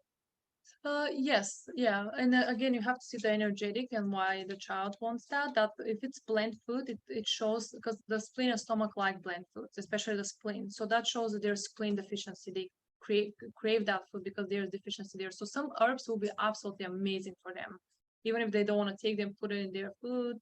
That would be great just to because they're already kidney deficient. They have kidney essence deficiency. They were born with that. That's why, or it depends. I mean, they could have gotten it from a vaccine. That's another thing. Maybe they weren't born that way.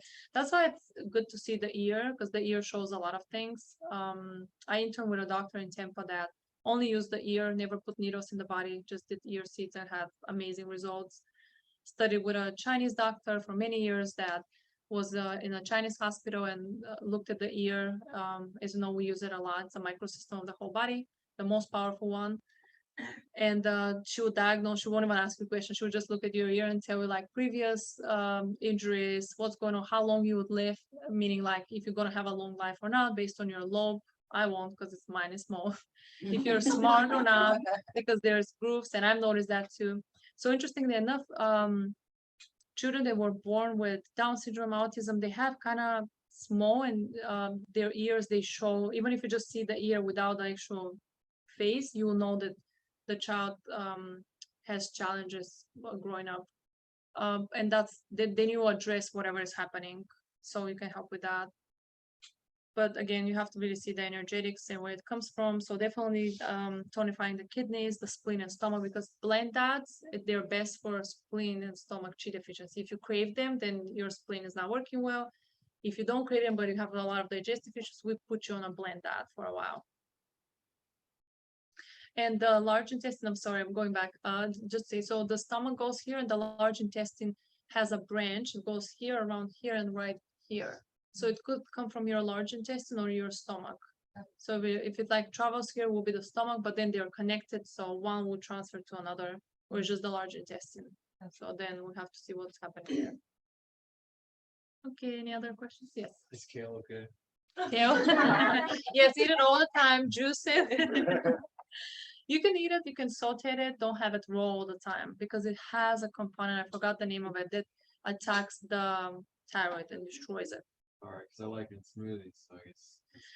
Yeah, don't put it all the time, don't use it all the time, maybe just a little bit. You can saute it a little bit or steam it a little bit and then put it in the smoothie rather than eat it raw. Yeah, perfect. I was wondering what kind of food is like. So coconut oil, avocado oil, unfortunately, oh, I had that, good question, because the vegetable oils like the sunflower oil, safflower oil, they're highly processed, high in omega-6, not omega-3, and the omega-6 is inflammatory, unlike omega-3. So I would go with olive oil. So amazing. It's just so good, but you can't really cook with it. You should have it raw or cold. Avocado oil, coconut oil. These will be good ones.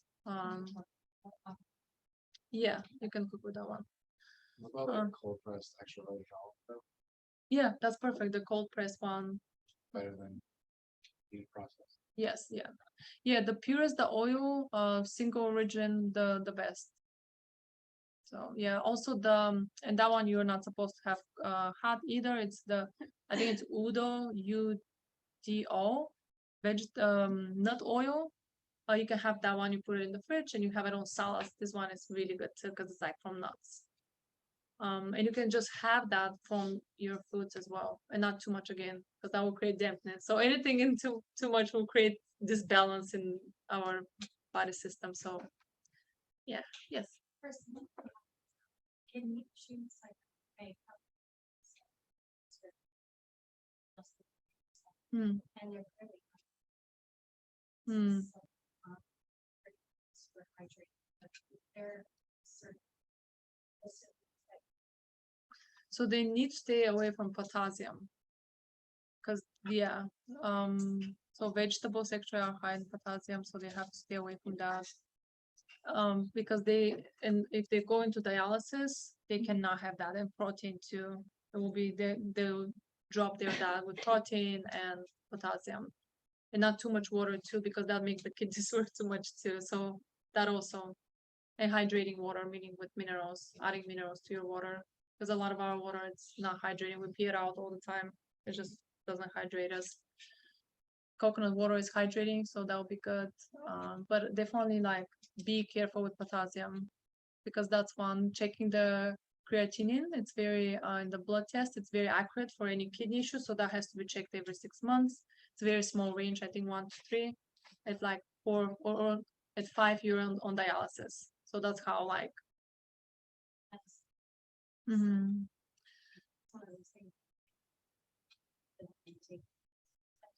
Yeah, well, we have to see. There's like Chinese herbs that are for kidney deficiency that tonify the kidneys, and I have to see which one. We have kidney yin and kidney yang, so we have to see if it's more the hot aspect or the cold aspect of the kidney. So that might be a good thing, just to stimulate the kidneys. Acupuncture. If he doesn't want to do that, then I'm sure homeopathy and Western medicine has much of that. Ayurvedic, anything natural. I'm all about the natural medicine and going for that. Some certain herbs, but he has to be very careful with fruits, vegetables, which is difficult because they're good for you. So, but anything high in potassium, like bananas, you might want to stay away from that. But again, there will be more if I like talk to him and go over what are really the. Yeah, of course. Someone asked if coconut water is beneficial to everyone. Not for everyone, because it's like then it has some sugar in it. It has electrolytes. It's very hydrating. Just like watermelon is, cucumbers. But not for everyone. If you have anything related pre-diabetes, even hypoglycemia in a way, if your body does not know, it doesn't know how to regulate the sugar in the body, could be too much, could be too sweet. If you have candida overgrowth, you might want to stay away from coconut water for a while. If you have a lot of dampness from Chinese perspective, you might want to stay away from that. So not for everyone. Nothing is good for everyone. I'll tell you that. Nothing is good for everyone. We just have to see like what's going on. And some things, I guess water is good for everyone, actually. I want to change that now. Vitamin D too. It's not a vitamin, it's a hormone actually. That's why it's so important. Well, I guess certain things are good for everyone. But it depends. Like people have all kinds of things. Like your friend, like so many things won't be good for her and so rare. But you just have to see the energetics of it. Some things create a lot of heat. Someone with a lot of heat in the body cannot have that. Someone with a lot of cold in the body needs a lot of heat. So all this is just balancing all this. We call it energetics in the body: hot, cold, damp, flame, wind. A lot of tremors. That's wind. Like people that have tremors. We don't give them like chicken or turkey, for example, because these are birds. They fly, they create more wind in the body. There's like so many things. Beef is very grounding, so that will ground them. but someone with a lot of dampness, Tremors. My mother-in-law's got essential tremors. yeah, she shouldn't eat chicken or, Trust me, she's stubborn. She'll eat, she's gonna eat what she wants. yeah, but That's interesting. birds, yeah, they fly, they create that. Yeah, yes. I don't really do a lot of dairy. If you were gonna recommend like whole milk versus skim versus pasteurized versus non versus goat milk versus. Yeah. Um, Goat milk is definitely good because it's easier for the body to digest.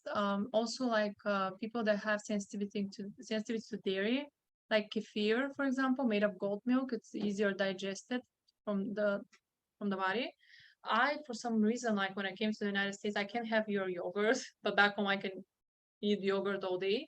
It is partly the bacteria, the fact that it's pasteurized.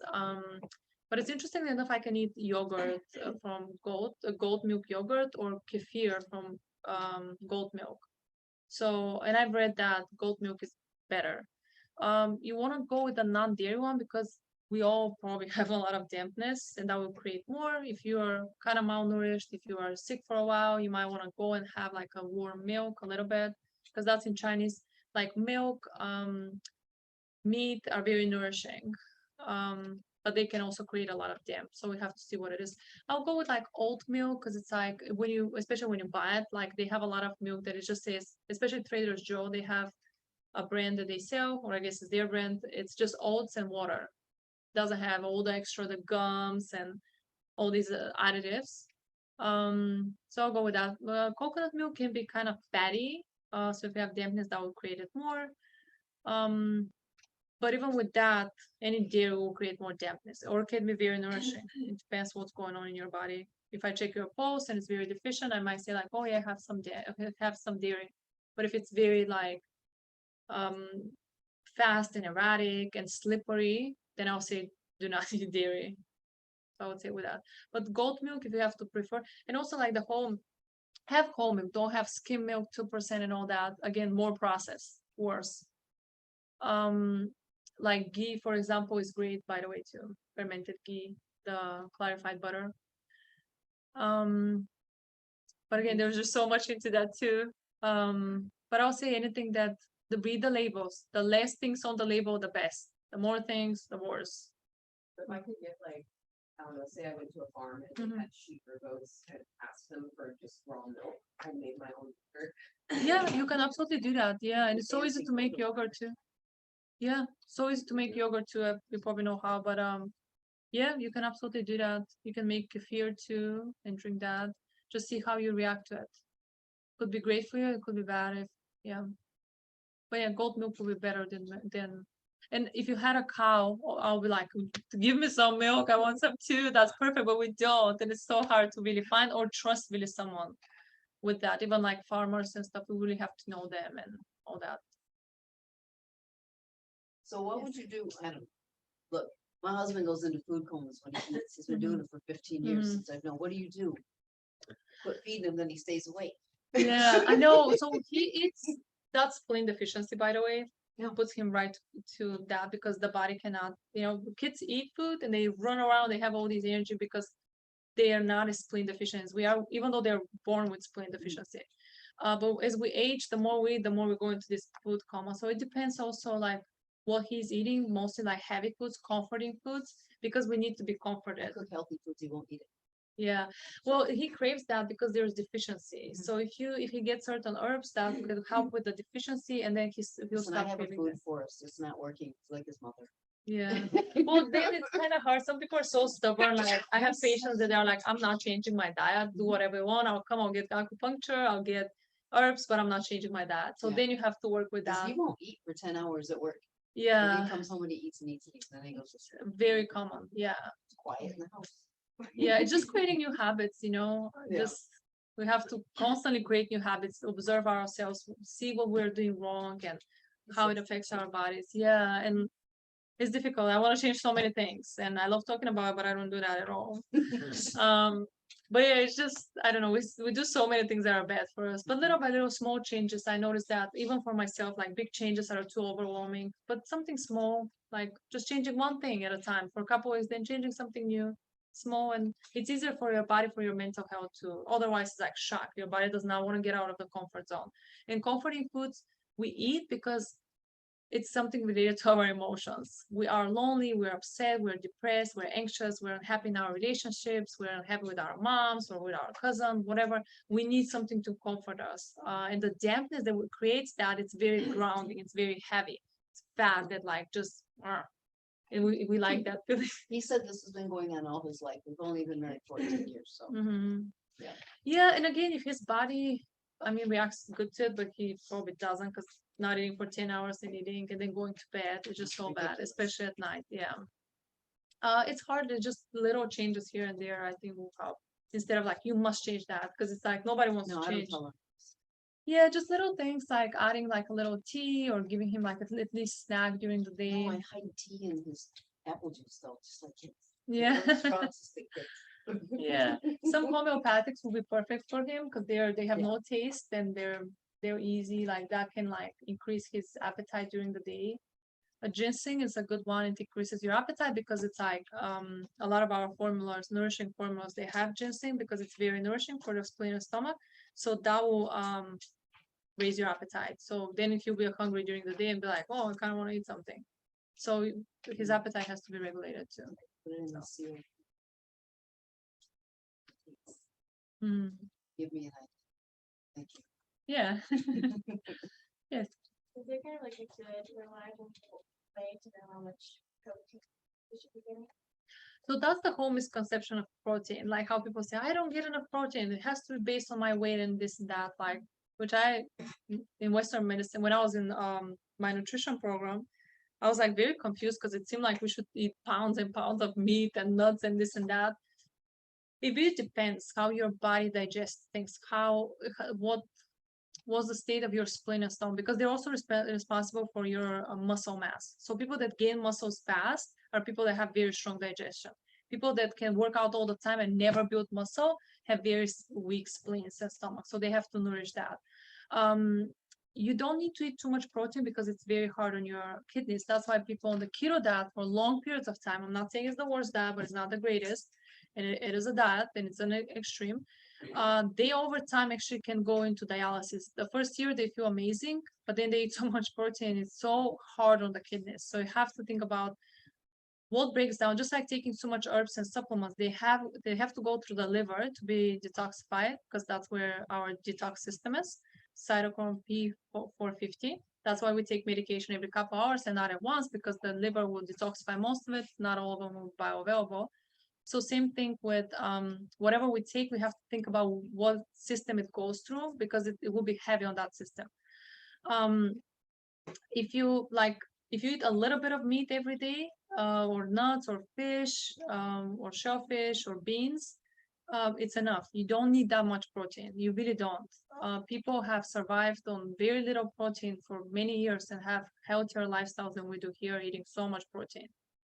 And it is very heavy on the kidneys. So again, anything extreme, our bodies, they need fats, they need carbohydrates, proteins, all these nutrients, but everything in moderation. And just listening to your body. Yeah. Trying to think through you mentioned peanuts, but there are other things that are okay to grow in dirt. Mm-hmm. Peanuts have the tendency to grow mold. Why, I don't know. And they have the aflatoxins in them too, or some of them do, which is like a toxin that grows on even certain herbs have that. And that tends to be very toxic for the brain and toxic for the body. So certain things, they have the tendency to grow that. That's why peanuts are actually very cheap. They're easy to grow too. And it's hard to detect the mold in them. So yeah. And again, it's an inflammatory food. Like people with headaches, they would tell them like, go on the anti-inflammatory diet. So be on that diet and see what happens. And a lot of times the headaches go away. So there are certain foods that are proven to be inflammatory for our bodies. They just tend to grow certain things, or be more exposed to parasites. And it's hard to control that because we don't see it and we don't properly wash our foods and so on. So yeah, but peanuts are very inflammatory. Yeah. Yeah. Yes. I was wondering if for Mhm. represents specific for that specific person that show. So hormones for the women, very important. I will be answering your question. Oh, like a superstar. I want to show you, these are some of the, and I'll answer your question. These are some of the references. None of this is what I discovered, unfortunately. But this is, I think it's very important. We always reference people and this is their work. And I honor that. And I'm grateful we get to be able to have access to this information. So this is like some articles, some research that I base my PowerPoint on that. You can look it up. In these books too, and I want to just kind of pass them around so you can like take a look. This is a Chinese one that talks about just the nature of the food, what's good for, what's not. You see some of the dampness creating foods, some of the foods that relieve dampness. I think it's a wonderful book just to look or have at home. This is another Chinese one, and you can like, there's some recipes, but there's a little bit about the nature of those foods as well. This is more Western perspective of, and if you look at the back, you can see like certain, like anxiety, it has like a bunch of things like homeopathy, IBS, right away listed, caffeine use, Ayurvedic medicine, Chinese medicine, acupuncture, traditional Chinese medicine, prescription drugs, motherwort, magnesium. So it's interesting because, and again, it doesn't apply for everyone, it's just kind of like a protocol of things to look at. But I think it's a great book to have at home too.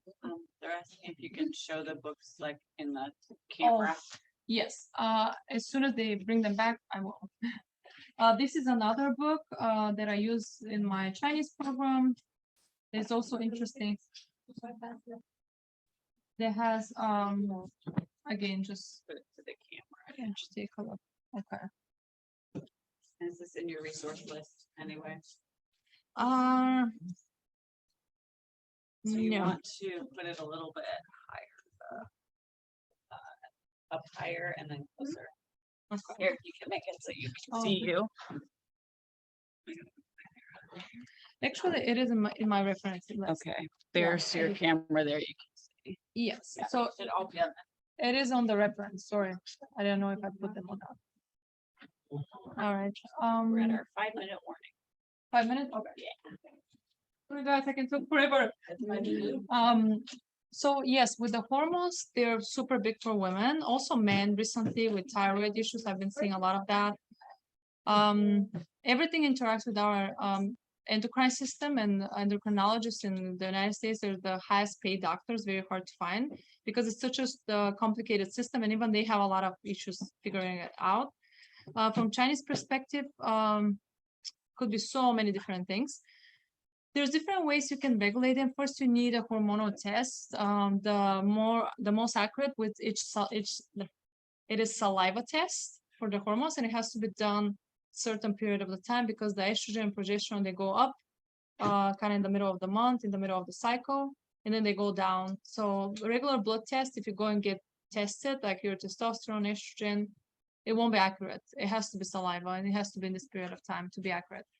And then if you know that already, then you can regulate it first. A lot of fragrances, anything that penetrates the skin. That's why a lot of people go into like more natural detergents. They don't use perfumes anymore, or the soaps that they use. So they get off that because that creates a lot of disruption in the endocrine system. Seed cycling is my favorite. You can regulate your hormones in a way with seeds. For example, flax seeds are kind of high in progesterone, so that will boost the progesterone. Sunflower seeds, I think they're the estrogen seeds. But anyway, there is a system, you can look it up online, seed cycling, that a lot of women do to regulate their PCOS, but you have to be consistent. It takes a couple months. You can do it. Like what your cycle Yeah, I mean, you start, I think the first day of your cycle, or no, the last day of your cycle, and you stop the first day of your cycle, and you stop the seeds, and it's just a spoon of seeds you eat every day, but you rotate them. So if if it's before your cycle, your progesterone and estrogen, they have to go up. So that's when you take the sunflower seeds and the flax seeds. If it's after the cycle, then you take, I forgot the other seeds. I have to look it up again. But then it's a whole program the way you do it. And eventually your body, that's how the body has to do it, but it doesn't. So eventually your body starts regulating itself. So after a couple of months, you can like stop that because your body will regulate itself. And it's not like fake hormones in a way, like a lot of people would do the birth control, or I mean, they do it for another reason, but it's still like fake hormones. Or women going through menopause, they would do the gels, because you can put progesterone gel on your skin and it will absorb it right away. That's why the skin is so, everything goes through it. We have to be very careful. Yeah, and then herbs are very helpful with that in conjunction with herbs and just seeing what's going on.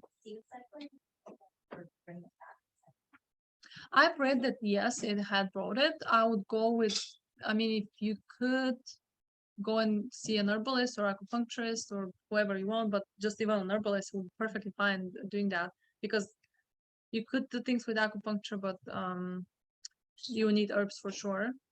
So the herbs can help that, can bring the period probably in a month, 2 months at the most. It depends how severe it is and what's going on, but that could bring it faster. And then doing the seeds just slowly and gently to regulate the hormones and figure out why the hormones are out of whack.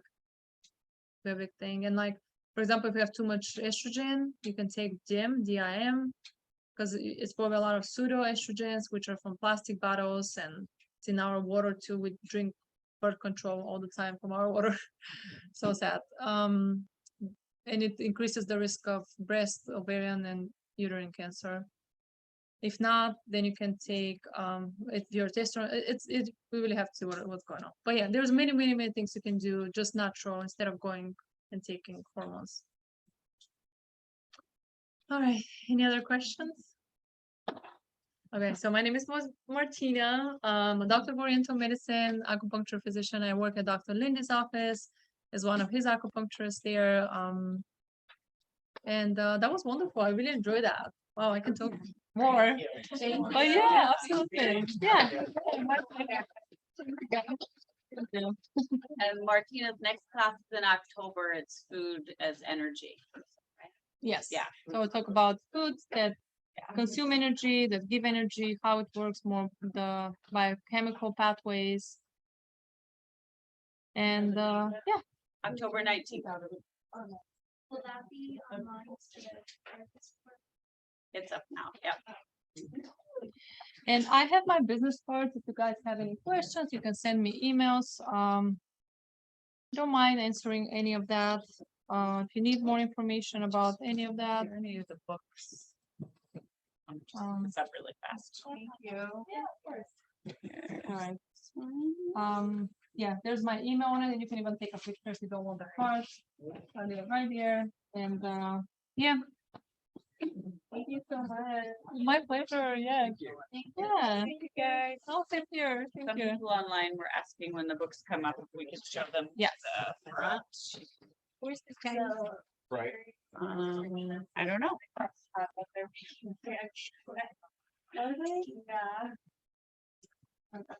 I have to look that up my phone. Yeah.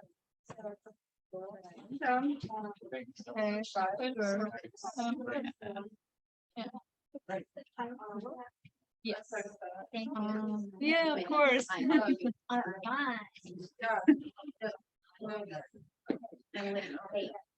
Bob just texted me that out of toilet. Oh no. Emergency room. Right. Oh my goodness. Are you leaving or do you want to stick around? Okay. Yeah, Kind of, so kind of that's makes squats the garden myself. I just call your number.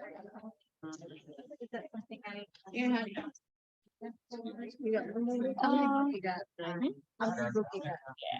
I have one more. I'm not sure. I have never sure.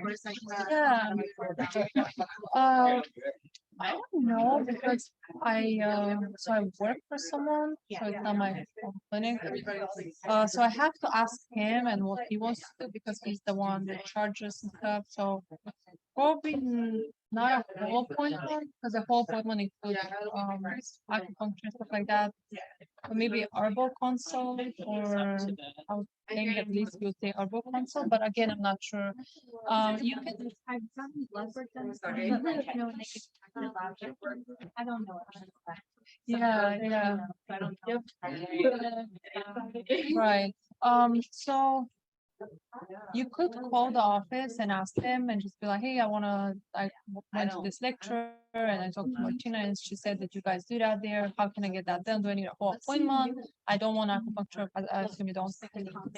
Yeah, is it just consultation? What is it? And just talk to them and explain that to the front desk and she'll ask Dr. Linde and then she'll like move you up to them. Yeah, of course, my pleasure. Thank you. Oh man, this meeting. All right, good work. Hey.